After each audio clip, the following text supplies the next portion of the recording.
Okay, so this is a Samsung Galaxy A04e and is a smaller brother for the Samsung A04s, but then it's not smaller in size or anything. It's just smaller in the pricing and some other places that matter.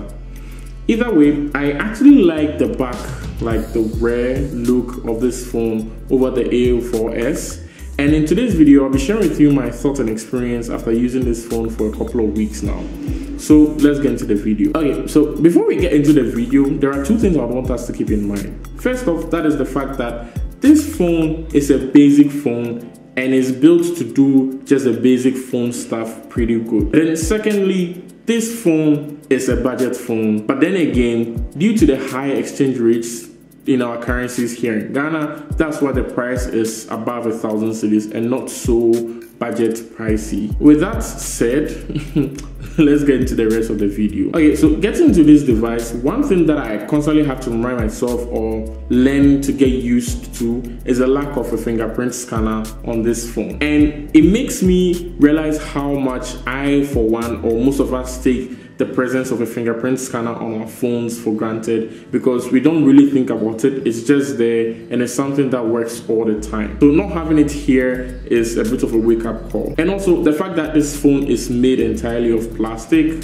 like the entire phone is plastic. But when you turn to the front, you're greeted with a huge 6.5-inch LCD display that is actually really good. Not like good like a mid-range phone or a high-end device, but it's pretty huge for this phone or this price range. So this phone also gets its juice from a 5000 mAh battery that takes me throughout the day, even though I really use it a lot. And also comes with a Type-C, which is actually really cool to see on a budget phone, and also a headphone jack, which is missing from higher end device. So while you can actually play games on this phone, the kind of games that I play on a daily or I'm used to playing on my phone, some of them don't even play at all on this phone. And the ones that actually do play are capped at low resolution, and it's kind of a no-brainer. But then again, you don't have to really expect much from this phone. Okay, so when it comes to RAM and storage, my variant here has 3 gigs of RAM with 32 gigs of storage. There are other versions that come with 64 gigs or 128 gigs of storage. And I'll prefer you go for the 64 gig versions or the 128 gig version, because 32 gigs is a new 16 gig in our era. And also this happens to support RAM Plus, which is actually really good. So on this, my variant with the 32 gig, I can actually go up to 4 gigs of RAM extra to add with my already existing RAM,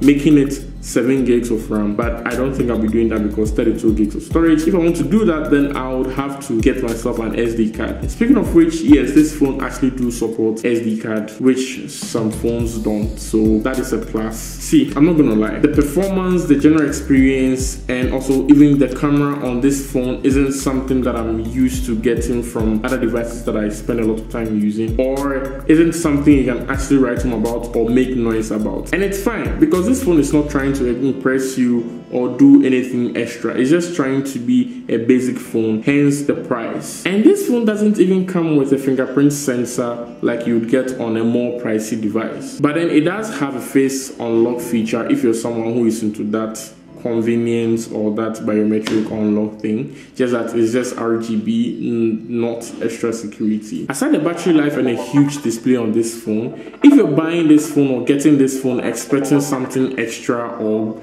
great performance and all that, then I think you are your own problem, because this phone isn't meant for something like that. It's just meant to do like the basic stuff.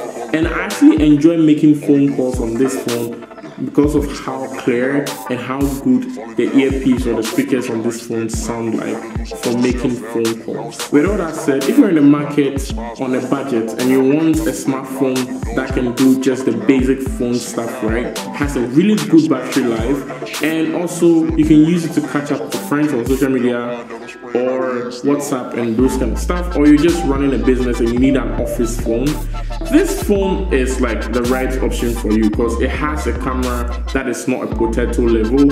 It takes clear pictures, not like really good pictures and all that. But yeah, I want you to tell me your thoughts about this phone, what you think about it in the comment section below. Will you recommend it to someone or will you get it for yourself? And see you guys in the next one.